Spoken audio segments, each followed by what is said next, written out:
of introducing our keynote speaker for this evening. Before I do that, I'd like to thank the organizers of Exhibiting Sound, which was something that came together through the work of Marcia Staszewski, Scott Smallwood, and Michael Frischkopf, pardon me.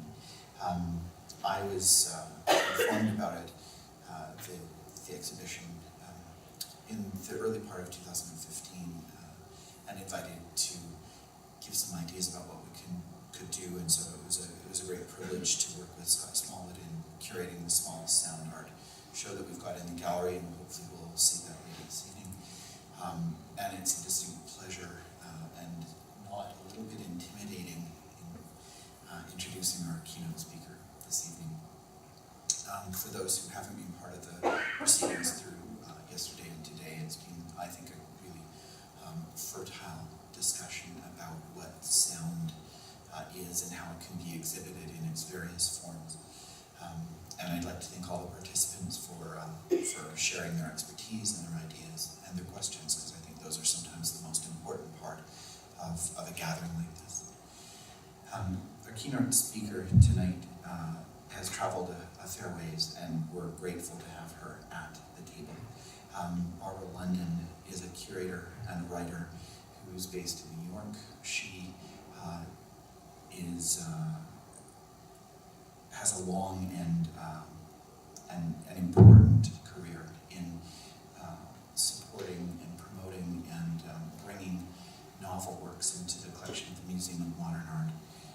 She completed her studies in the U.S. with an MA from the Institute of Fine Arts in New York in 1972, and started her tenure at the Museum of Modern Art in 1973.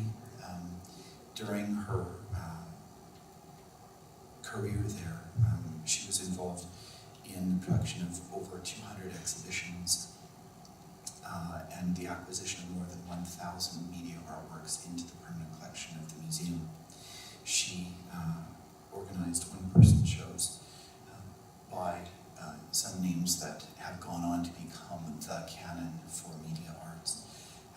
Namjoon Paik, Bill Viola, Joan Jonas, Shigeko Kubota, Catalina Pera, Peter Campos, Gary Hill, Valley Export, Steve McQueen, and Laurie Anderson. Small names that you might recognize. She's had a long interest in the art production coming out of Asia, with several trips, extended trips within Japan, sabbaticals that she talked about a little bit earlier today, and with trips to China, and was one of the first curators to organize exhibitions by Asian-based artists who've gone on to become, again, part of the first wave of artists coming out of specifically mainland China, but all around the Asian continent. Zhang Peili, Song Dong, Teiji Furuhashi, Feng Bo, Yang Fudong. If anybody follows Asian art, they'll know those names as being really the big players in a phase of artwork coming out of that region. She's had a role in a number of group shows, thematic shows, and was significantly the curator of Soundings, a contemporary score at MoMA in 2013, which I believe was certainly the largest, and I think the first MoMA exhibition dedicated to sound-based art. I'm looking for a nod if that's somewhat correct. And I know I wasn't able to see that show. I had tried to get there for it. I was excited about it. Ms. London has been an educator and continues to be an associate professor at Yale. She lectures widely and has written for publications including Art Forum, Issue, Leonardo, Art Asia Pacific, Art in America, Modern Painters, and Image Forum.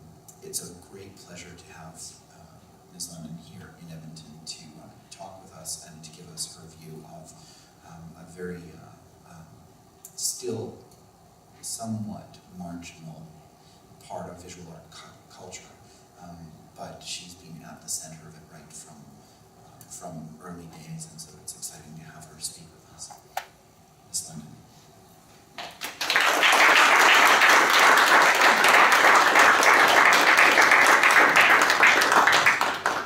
So thank you very much. Thank you, David, and again, thanks to Marcia, Michael, and Scott for organizing a really wonderful couple of days where so many ideas have been exchanged, and I've met new people, met new artists who are new to me, and it's been a very productive couple of days. I know all of the conversations will continue either in person, Skype, or by email, whatever. So this is where I worked for a very long time, and that's an early picture from I think the late 30s. Alfred Barr had done, the first director, had done an exhibition called Art in Our Time. It's hard to read, but it's on the far right. Barr always knew that dealing with art in our time, being a kind of historical institution, was very complicated. How do you keep this ship moving forward as you need newer and newer expertise? So I really came of age in the 60s. I listened to people like Jimi Hendrix and Janis Joplin. So naturally, at MoMA, I was drawn to the hot potatoes. So in the early 70s, as I have talked a little bit over the last day, I was a trusted curator and was really encouraged to run with this hot potato of video. I emerged to that through minimal and conceptual art. So those were the curatorial departments and the curators when I started. So Bill Rubin, the kingpin of Picasso, architecture and design, Arthur Drexler, drawings, Bill Lieberman, Prince Illustrated Books, Reba Castleman, photography, John Sarkowski, film, Willard Van Dyke. So new technology was the outcast. So within the institution, I was a bit of a pariah. But I caught up with artists using the first consumer video and surveillance cameras. And with these tools, artists challenged convention and very intentionally defied authoritative institutions, namely broadcast television and museums. So for those of you who are too young to know, before then, video was locked into the broadcast studio with its 200-pound camera and 2-inch video. So artists brought the new portable gear into their studios and performed alone. They tracked and framed their actions on a monitor screen, using the monitor as a kind of mirror. And simultaneous to recording, simultaneous to recording, they could see themselves, and Joan capitalized on a technical flaw in vertical roll. Many of you have seen that tape, I think. And Vito Conci imagined sweet-talking a viewer into his space in a work-like theme song. When I first met Nam June Paik in 1973, actually we were on a bus in Syracuse. We were en route to the Iverson Museum for his survey show. I was struck by how exceedingly polite he was in person, in contrast to his mischievously radical and actually very sexy work. Very few people actually talk about how sexually sensual some of the work was. So this is an early piece of his. Some of you know he was born in Korea, studied in Japan, then went to Germany to study music, and came upon Cage and the Fluxus artists. Cage at the Darmstadt Summer Music Institute. I know there are some music people here.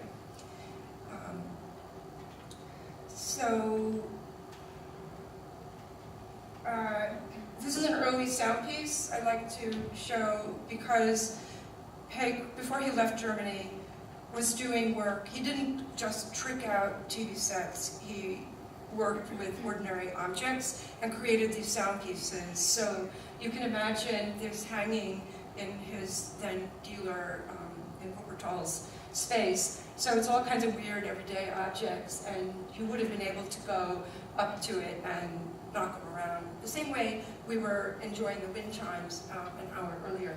But here you could squeak, squeak the toy doll. So life changes. So this would be in a museum in Munster now. And of course you cannot interact with it. So it's a conceptual piece. It would have been interactive back then when he made it. Interactive before there was a name for it. Charlotte Moorman, many people know the voluptuous Charlotte Moorman was Peg's muse. So here, outfitted in a low-cut evening gown, she lay down on his TV bed with its monitors belly up, with screens that glowed with the razzle-dazzle images beneath her. After meeting him in '73, I next saw him in person at Anthology Film Archives on Worcester Street. He did a slow dance around an upright piano, as if to woo it. Suddenly he raised a sledgehammer and smashed to bits the musical instrument of my middle-class childhood. I did play the piano before I played the organ. Peg kept his audience on the edge of their seats, always. Once I waited breathlessly as he purposefully wandered around a concert hall stage. After a captivating 45 minutes, he sat on the floor beneath the keyboard of a baby grand, reached up and played just one magical note. You can imagine people getting angry about that.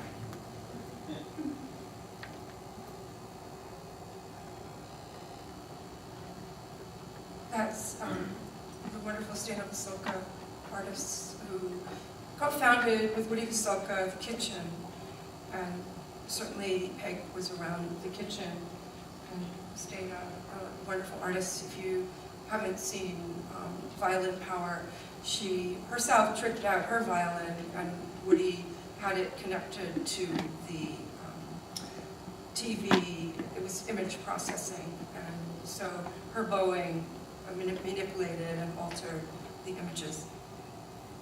For those of you who don't remember New York in the 70s, New York City was bankrupt, rents were cheap, you could have a loft for $80, and you could buy one for maybe $3,000 if you had $3,000. It was dangerous. Mafia was kind of there. My mother always said, "Why are you going down there?" So that's some of the alternative spaces. Today, was it Gary who was talking about the alternative spaces here? So the Kitchen up top, that's Cindy Sherman, who used to be the receptionist at Artist Space, Vito. So this was my New York. And this is what artists look like. They kind of look like that now too, but a camera weighed 20 pounds. The reel-to-reel deck also weighed a good 20 pounds. So unlike young artists having the capability to do sound and image on their smartphone, it took some doing, and that gear actually cost a couple of grand. So there was sharing. Joan Jonas did have a portable camera. Peg had one in '65, but Joan got one late '60s, and she shared it with Richard Serra and Peter Kepnes.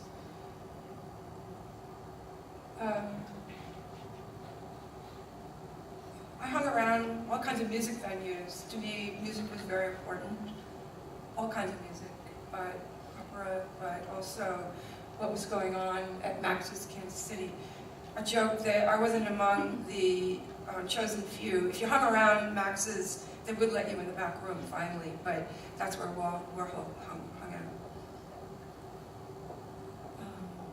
That's Peg's early synthesizer. I just want to mention Global Groove. So while critics and TV viewers took in Global Groove's mix of John Cage and Japanese Pepsi Cola commercial, a chorus line Jeff's tap dancer moving to the pop song Devil in a Blue Dress. Today, I think the music historians have work to do. They need to consider how Peg positioned the 3 video cameras in the TV studio at spatial intervals, at close-up, mid-range, and far off. He modeled the setup on Stockhausen's placement of microphones in microphone is the piece of 64 that Peg would have heard most likely before he took the boat from Europe over to New York. So Peg's enthusiastic Everson exhibition assistant moved to New York, and in Manhattan, he helped me understand how sound contributes to a video's success. At the Cosmic Coffee Shop near Columbus Circle, Bill Viola explained the sonic structure of his piece. Oops. Yeah, go ahead. Did I go too far? Oh, well.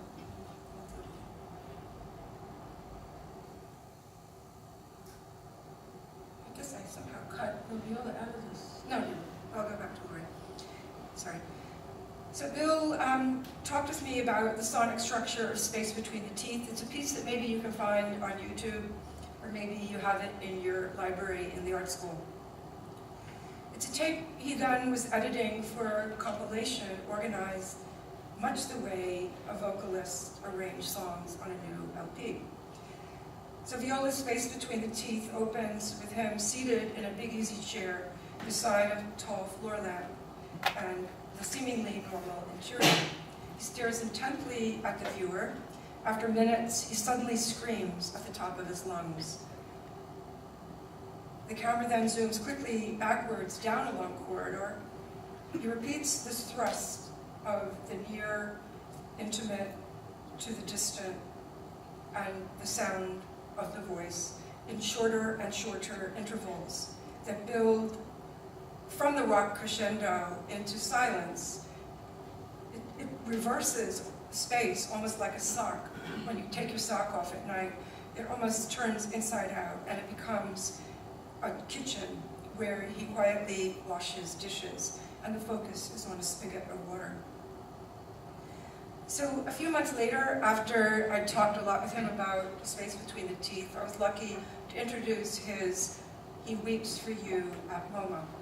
In the installation, ironically, it was shown adjacent to Andrew Wyeth's popular painting, Christina's World.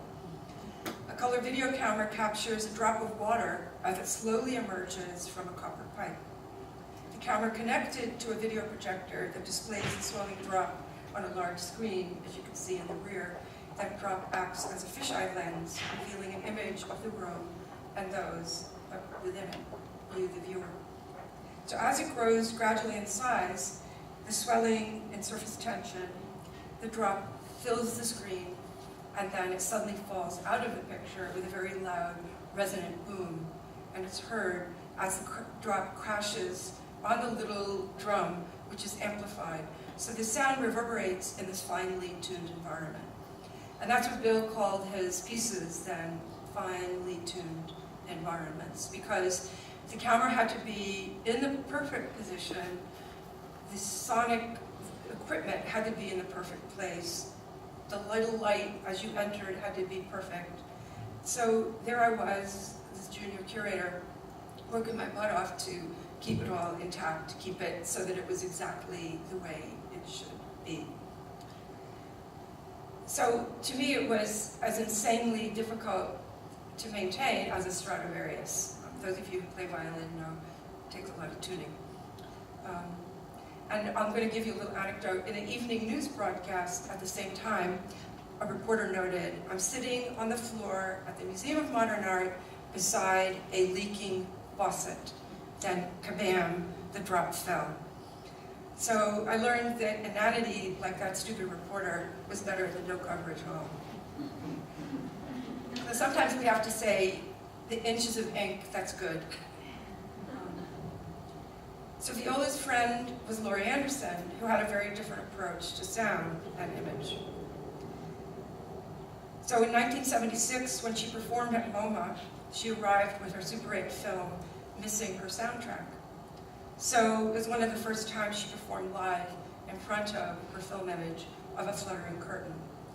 So she talked the soundtrack. So Laurie went on to find counterbalance to playing her violin live, which she often did, to be front and center and very exposed. And with this piece called Handphone Table, which I worked with her to premiere, she became invisible. So the hand-found table, you can see, is kind of ordinary looking, made by MoMA carpenters, whom she charmed. She placed a pair of stools at either end of the table, and nearby a blurred photograph of two people seated with their hands in their heads. So most visitors, like those two, sat right down and immediately put their hands on their heads. And to their surprise, Anderson's voice came through their hands and into their bones and into their consciousness. So she had concealed within the table a kind of speaker that transmitted sound vibrations through the solid wood rather than through the air. So with considerable filtering, she used a line from George Herbert's 17th century metaphysical love poem, and he wrote, "Now I in you without a body move." So for a visitor, MoMA visitor, walking into a museum and coming upon the disembodied Anderson and hand-found table was quite bizarre, even surreal. And to me, somewhat akin to the jump cut, which in the 20th century became taken for granted as a function of mind and cinema. So as David said, and I did soundings in 2013, but actually after this piece, I had hoped to organize a large sound exhibition. However, I had two strikes against the idea. Sound can be a curse. Unchecked, it flows like water and annoyingly invades everything around it. Furthermore, more traditionalist colleagues believed that MoMA's role was to offer visual experiences to visitors. Audiences go to concert hall or the jazz club to listen to organized sound, i.e. music. But I still continued to organize shows. I did a little sound show that I called Sound Art in 1979 with Julie Hayward, Maggie Payne, and Connie Beckley. And I worked still for many years with the fugitive, intangible, ephemeral, hybrid work of activist artists who adapted the new tools to their video, sound, performance, and computer-derived amalgamations.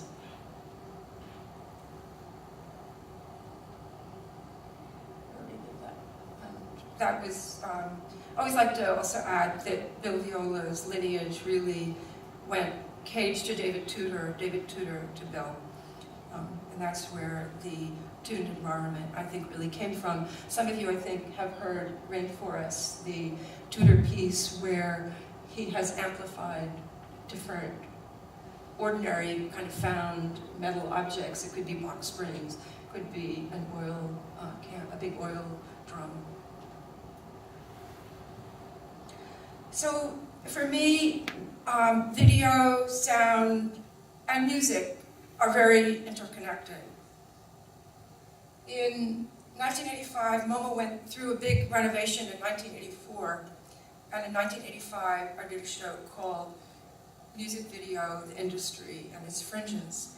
And that's a show that I cajoled, coerced, got music videos out of artists, directors, and the record companies. So I had a link to the Beatles, so we've got a couple of early Beatles. We got a David Bowie, we got Beefheart, I got to know Beefheart, and the Residents, I know the Residents quite well. So I got to do that exhibition. So if you think, what is Barbara London doing with a music video? Well, of course, MTV started in 1981, and there was a little bit of money then for these more experimental works. So the title of the show is very obvious, The Industry and Its Fringes. So I was really interested in the more hybrid, the work that really pushed the boundaries. And that's always what I've been interested in, work that pushes the boundaries. So luckily, all of that work went into the collection. I got somebody who worked at J. Walter Thompson to take all of the record companies' masters, put it on 1-inch. So MoMA has very good archival copies. I'll give you another little anecdote. A couple of years ago, I was sitting at my desk, phone rings, "Hi, I work with David Bowie." And I thought, ooh, why? And they said, "Did you get the video for that show in 1985? We just are going through the archive. We came upon a letter, your request." I said, "Yes." are for priests to show. And I'm happy to send you the press releases so you have it in your files. And then I thought, I'm not going to let this one go. So I said, we'd be at MoMA, very happy to receive all of his videos. So he did give them. So sometime, and as a curator, you have to be quick.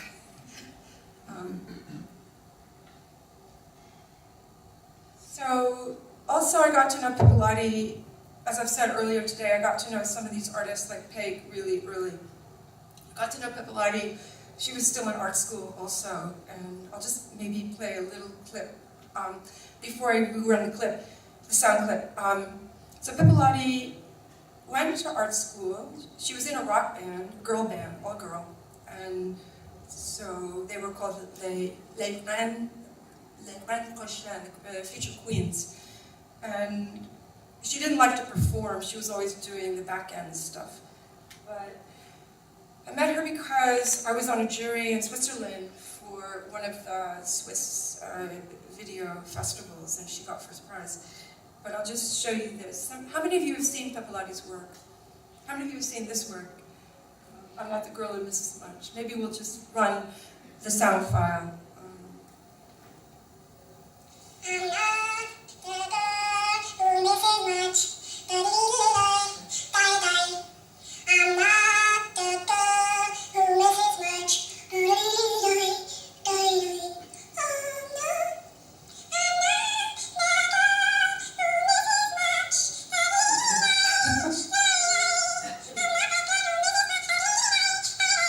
So maybe we'll stop. You get the picture. So it's all great. It's all tongue-in-cheek, Beatles, women, and she's when you finally can see her, it's a pretty sexy image of her when you do look at the video. So she's a little bit in your face.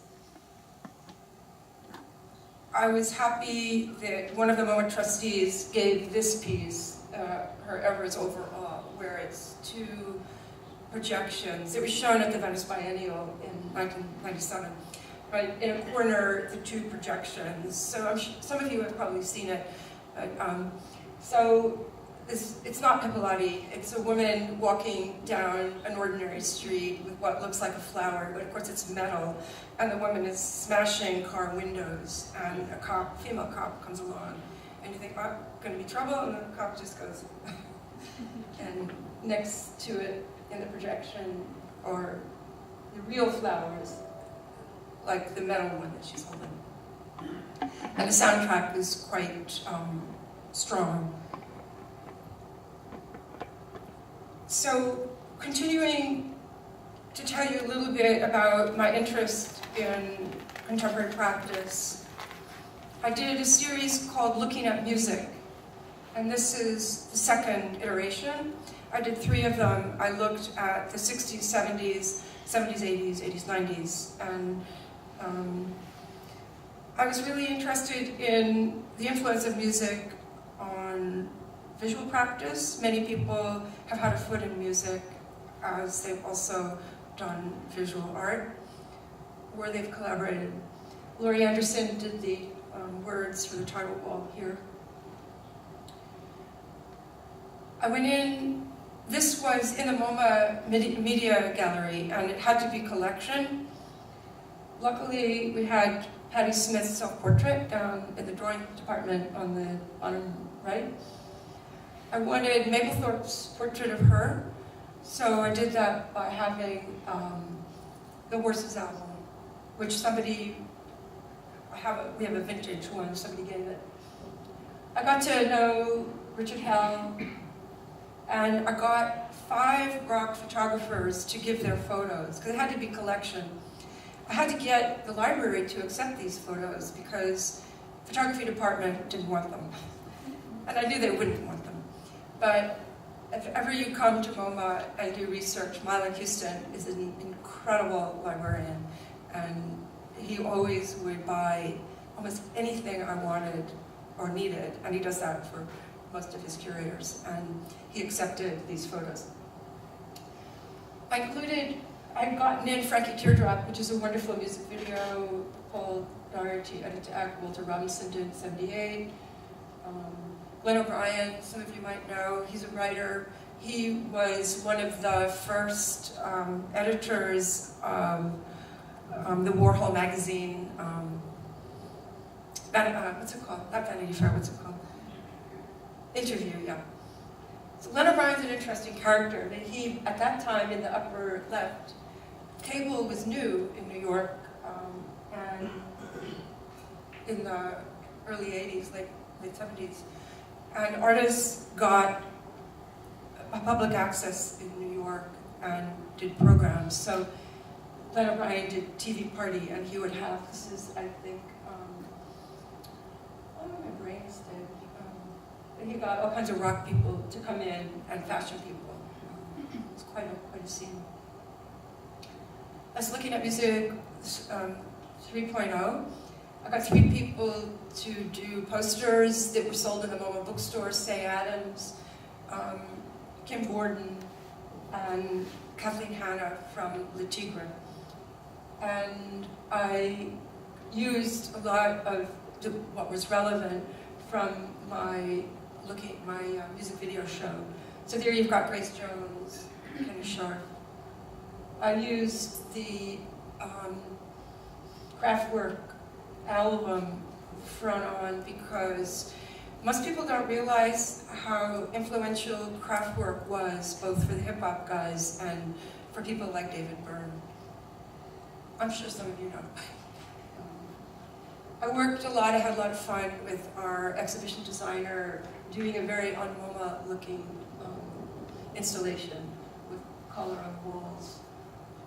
I went into the print department. That was part of the research to see exactly what was in the collection, and that included this print of Martha Rossler. Many of you know her Semiotics of the Kitchen and her other work, but this print was in a portfolio from 1980 called End of a Decade, which was really about the 70s. And what nobody knew was there was a record inside that little bullseye flat, and we had that digitized, and that was playable by headphones. And I had a long talk with Karen Finley about playing a song from Tales of Taboo, because it was pretty raunchy, and she had gone through a lot with the NEA, and we talked a lot. I let the director, Glenn Laurie, know that I was wanting to do this, and he said, fine, go ahead. But we didn't put a disclaimer down. It was really a raunchy song, but I had no complaints. I think kids now they hear everything. So this takes me, then I'm jumping a few years to Soundings, a contemporary score.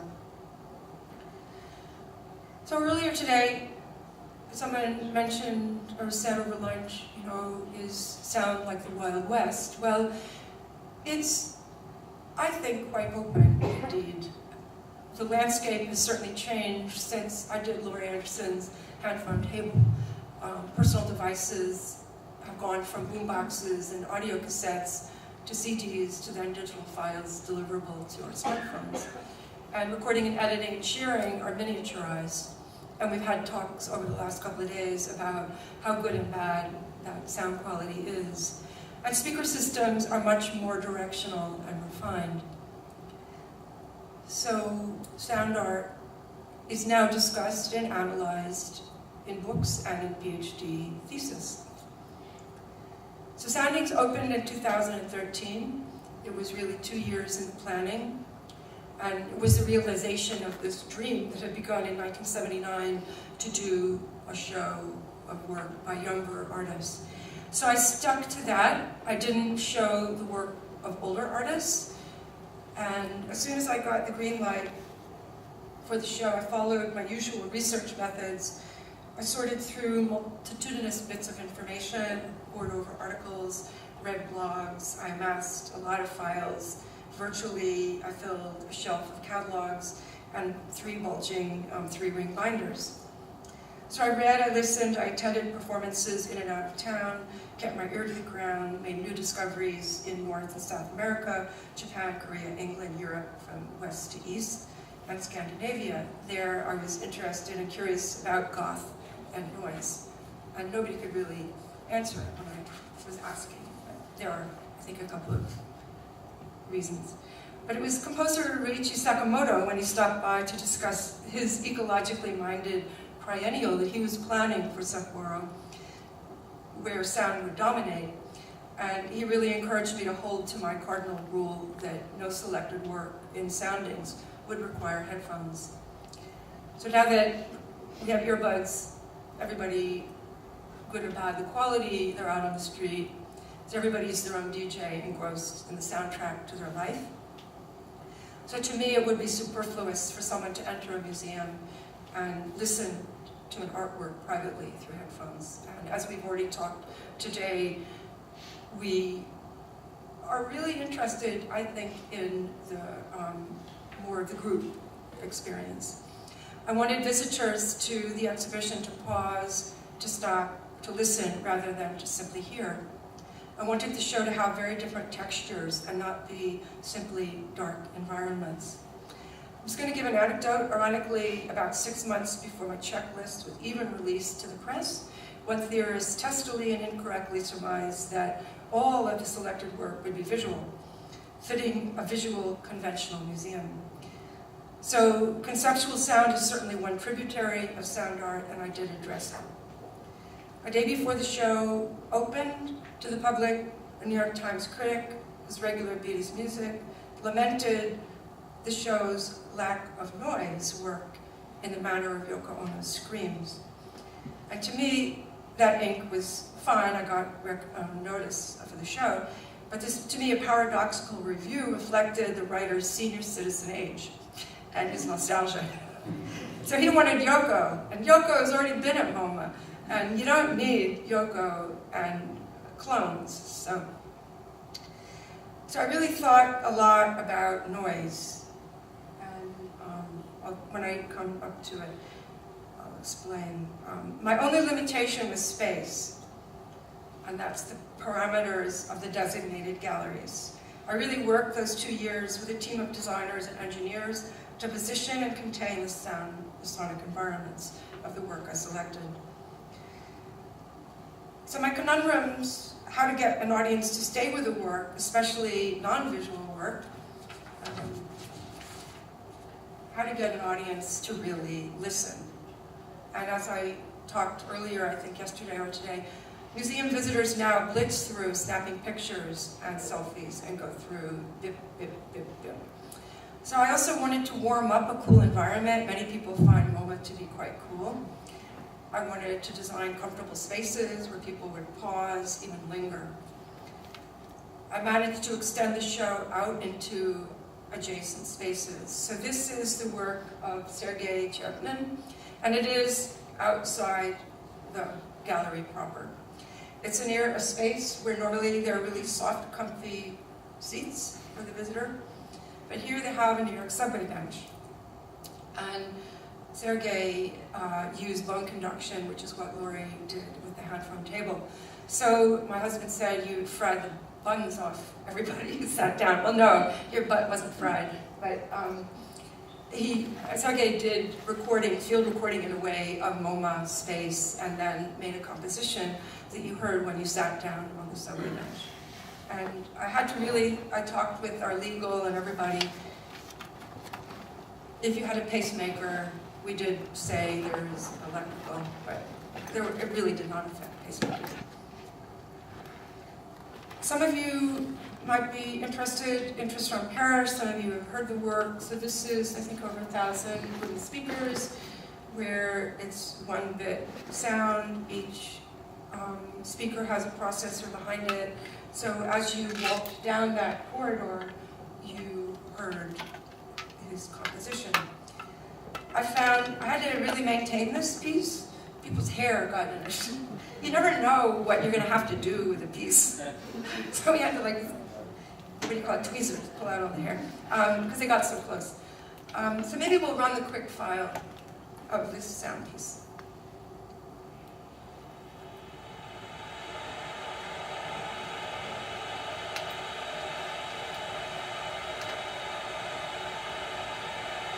So several octaves, and it went from high to low, and it really shifted as you moved along it and up and down as well. I also thought a lot about that space. I talked a lot with Tristan because it is a corridor, and he really would have preferred for you to approach it head on, but he graciously agreed. He closed up some of the windows so that the sound would reverb off it. And down the corridor, it was a tease. There's a piece by, I think I don't know, a piece by Camille Normand. She represented Norway at the Venice Biennial this summer. So her piece is called Trip Light. Some of you seen it? A few of you have, I know. So to me, Camille comes out of Detroit, I think, or Detroit, and she really is a very interesting sound artist, but here it's silent. So the microphone that Elvis or Billie Holiday might have used, she took out the inner workings, put in a light, and then she has invisible a little device that makes it pulsate. So the shadow is almost like a heartbeat. So sometimes artists, Bill Viola, played drums, has used the heartbeat. So here for Camille, it's in a way to think, who are we, what is life, and what is our voice, and where does the voice and breath come from? You walked in, and around the corner was this collaboration between Luke Fowler and Tsuyoshi Sonoda. Ridges on a horizontal plane, so you walked in. There was a cloth screen and piano wire on two sides. They were attached to guitar, electric guitar, what would you call it? What would be inside the guitar? Pickups. Yeah, the pickup. And they had two fans on opposite corners. So, like we saw with the fans just an hour ago, the fans caused the screen to flutter. So when it hit the piano wires, then maybe we'll just run a little bit of the sound. On one side, they had a film projector. On the other side, a slide projector. And they were then one moving, one still. So you could kind of figure out what it was: light, reflection of windows, of water. So you had this sonic visual environment. So somebody today, we were talking about Karsten Nikolai, this piece. I've known Karsten a very long time and really wanted to have him in. I think he was the oldest artist. And Karsten is very interesting because he does sound. He collaborates with Reiichi Sakamoto, with Ruichi Ikeda, does his own work, but he has a real practice, theoretical, where he really looks at design and patterns in nature, and he's published a number of books. But this piece, Wellingwana Ifo, it's got a pool of water on the top, little armature that then has 4 sensors that go in the water, and it causes this rippling. Then there's a mirror behind. So you're seeing the reflection from the mirror of the pattern that's happening on the surface. And there's a strobe because it's happening so fast. So it's the visualization of sound. Down the corridor, just that way, was Susan Phillips' piece, Study for Strings. And I'll just give you an anecdote, maybe as we run that sound file. So I really tried to make this space comfortable, soft seat, the rug. A lot of people, when they went in,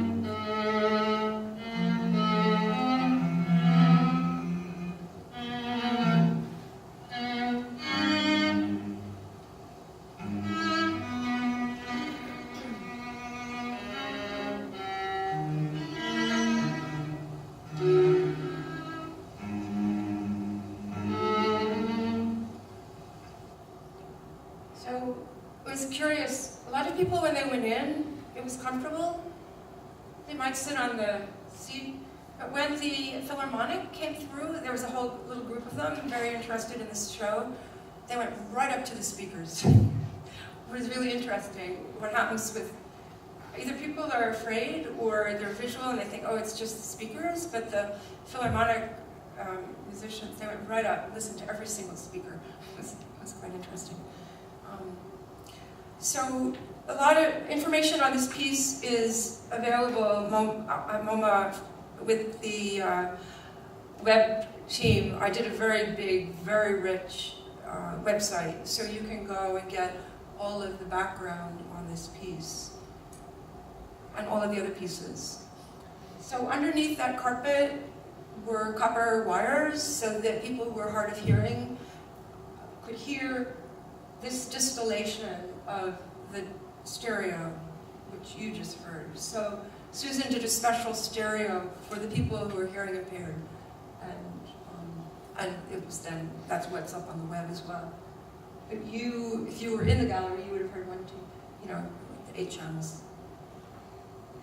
And it was made originally for Kassel because the composer of the symphony, which he drew from, was interned by the Nazis in the camp, along with a lot of other artists, visual writers, musicians. And the horrific thing is that he was sent to the chambers right from the platform on which her piece played. And he died in the chambers just days after the piece was played. And in a Nazi propaganda film, you see him taking a bow. So it's really Susan often works with history, but you don't have to know that, and this is certainly very different from experiencing the piece in MoMA, in documentary. I thought about the social side of sound, and Hong Kai Wang is an interesting Taiwanese artist who grew up in, I forget the city, Kaohsiung, where her parents were involved with a sugar factory. So what she did, she actually did her master's in documentary video with Deirdre Boyle at the New School in New York. And what she did with this piece, very involved with sound. She went back to her hometown and worked with retired workers from the factory where her parents were employed. And these workers, she taught them documentary, it would be like field recording. She worked with them to go and record the sounds that they remembered in the factory and outside from when they worked. So it's a video piece, but its sound is at the heart of it. I also thought about the viewer and going in and out of these spaces, and I really, really was struck by the work of Christine Sun Kim, an unusual artist who studied engineering as an undergraduate, did painting at SVA before she received a master's in sound at Bard College. The unusual factor is that she's deaf. And Christine does sound pieces, performative, where she composes and the performers touch and hold each other's backs to really feel the intensity of the singing that they're doing. And this particular piece is combining several linguistic systems. The one on the right is all day and deaf signing. The red is all night. There are words underneath the drawings, and I think in one she writes, as of the date of the drawing, X number of days, deaf since birth. And I'll give you another little story after I do this. So, noise. I couldn't show Marco Fusinato's installation as much as I wanted to because it would have permeated the whole floor.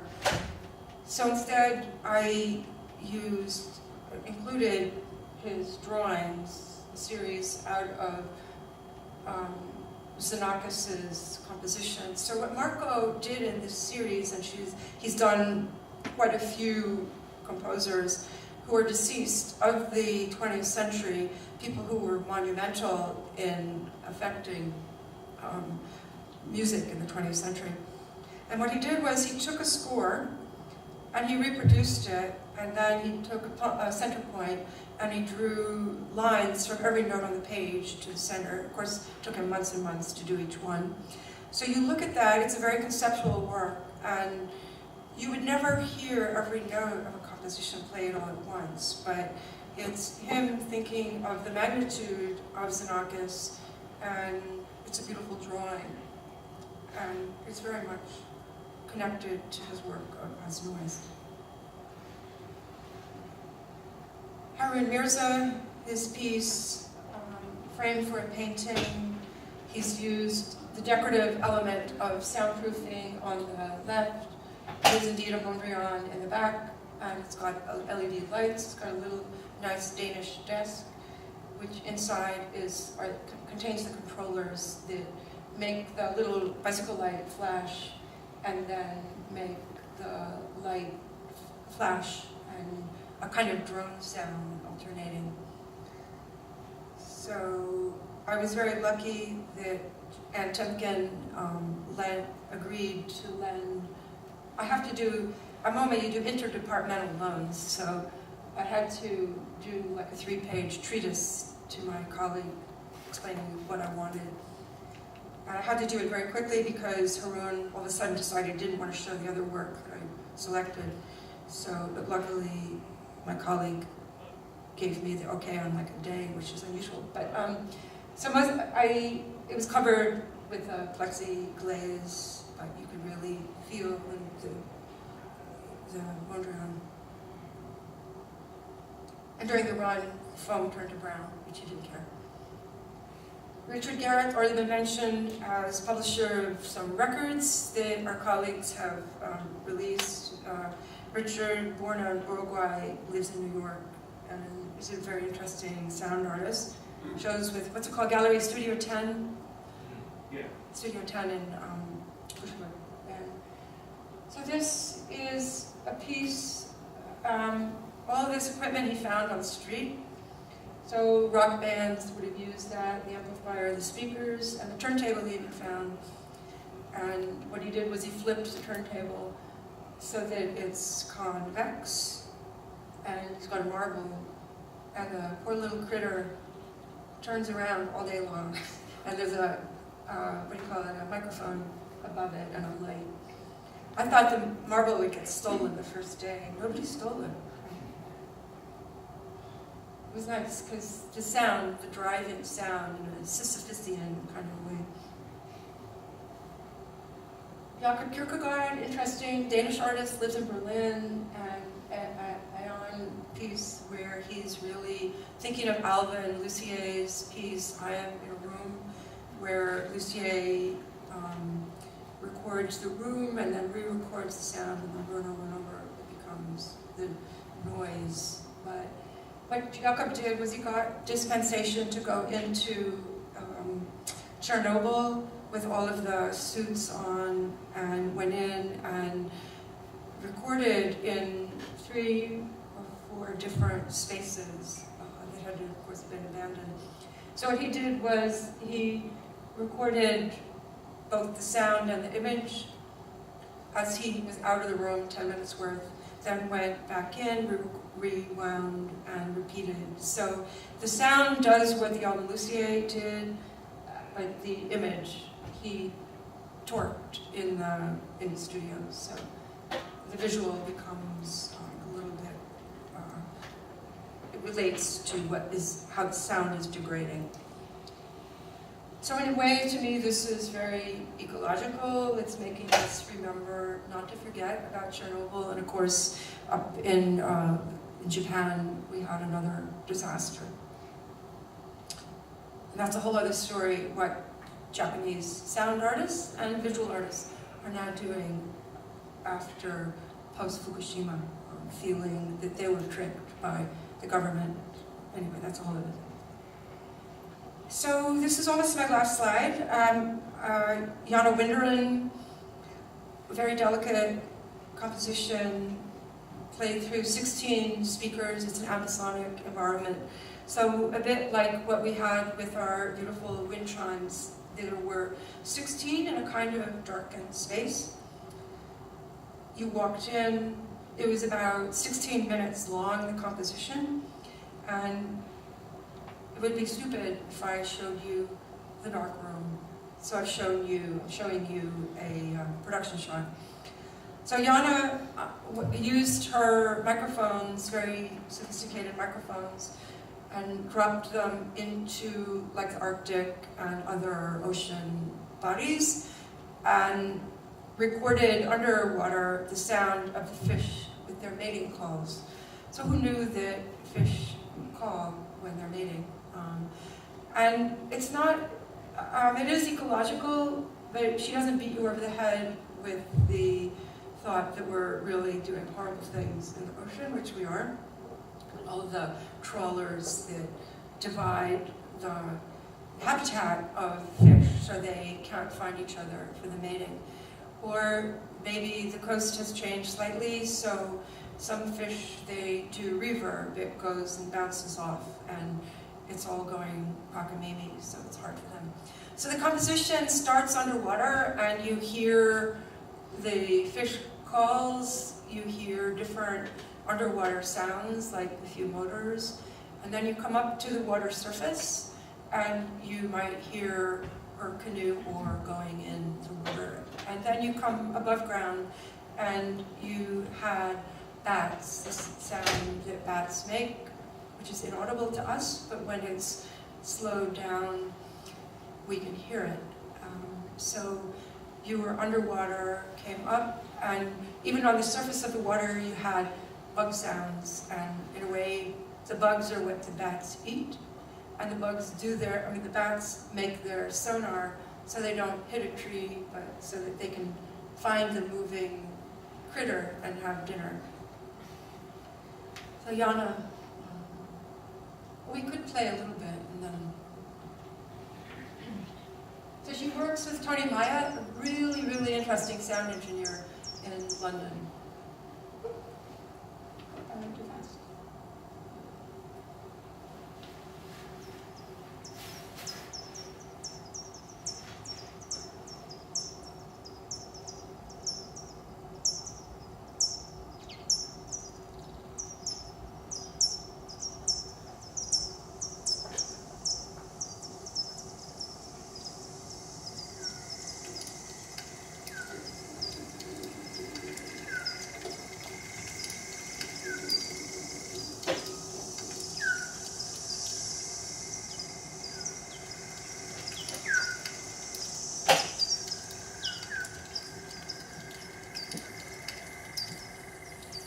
I think we can stop the sound.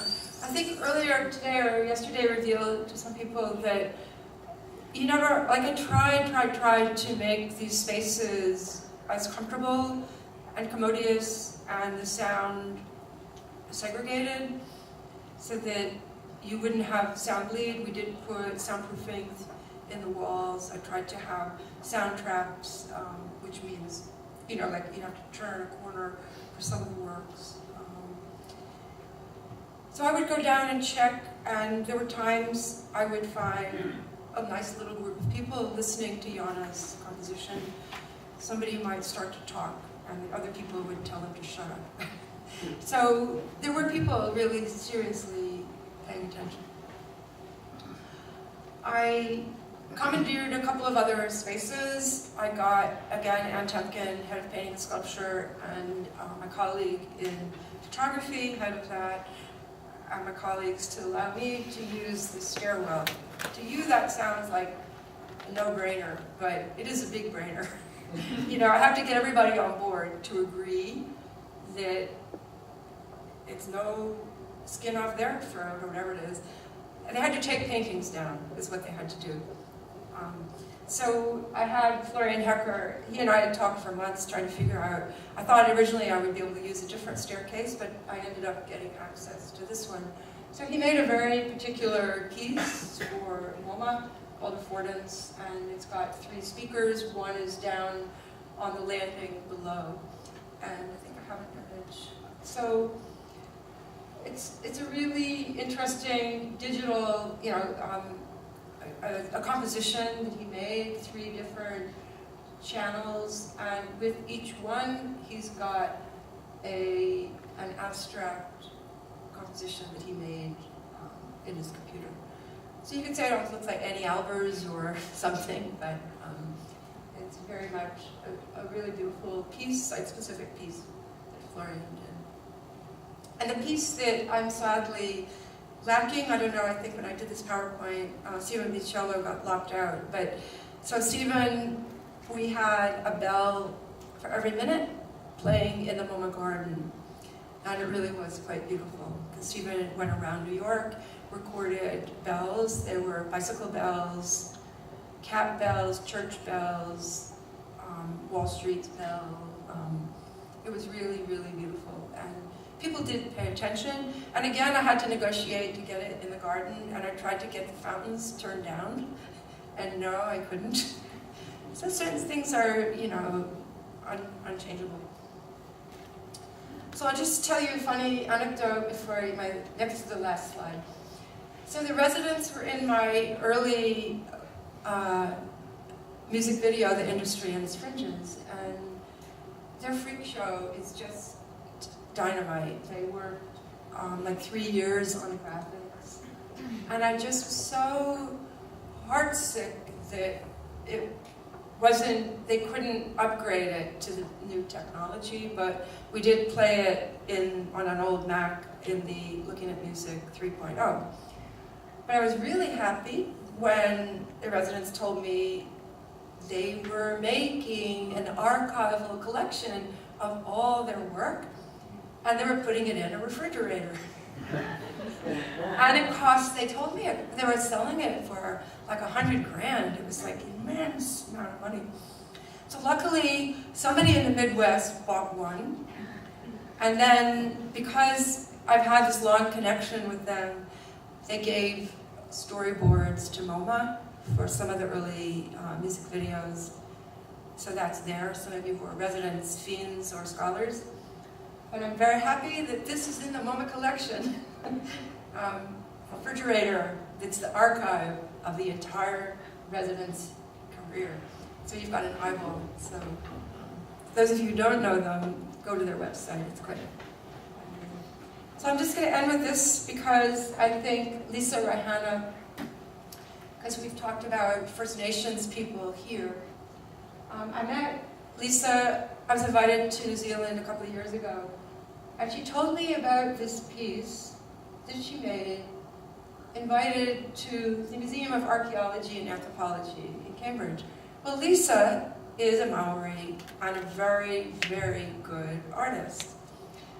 To me, it's irrelevant that she's a Maori, but of course it is relevant, but she's a great artist. So when she was invited, not to the Museum of Modern Art or, in Oxford, she's invited to the Archaeology and Anthropology, it was okay. She decided she would certainly do it. She found in the collection this Maori sculpture that had gotten into England at the time of Captain Cook. Now, why did Captain Cook get this? Captain Cook had been told when he went to New Zealand not to kill. So he went, and who knows what he gave. I guess if we read the story, we'd know what he gave. But in return, he got this elder. And normally, this elder would have been in a house that only the elder inhabited, so that his ancestors could come and visit him. So this poor elder now, for 300, 400 years, has been forlorn. So what Lisa did, because he came, she felt, from her people, where she's really from, so she got her elders to, in audio tape, give the update of the history. So he's wearing headphones, and behind him is a flat screen with different images of what's happened since, including an image of the beautiful waterfall that he would have heard. So it's just, to me, a really beautiful example of a site-specific work by an artist who's not stupid, who took an opportunity that was given to her. Down below, she created a little vitrine down there for children. Because you know, when children, when they're little, they go to a museum, the adult drags them, and the kid is bored. So she knew. So she created a little vitrine for the kiddies. So I just thought the whole thing was totally brilliant. And I'm going to end with that. And I just thought it's a beautiful way to end. So thank you.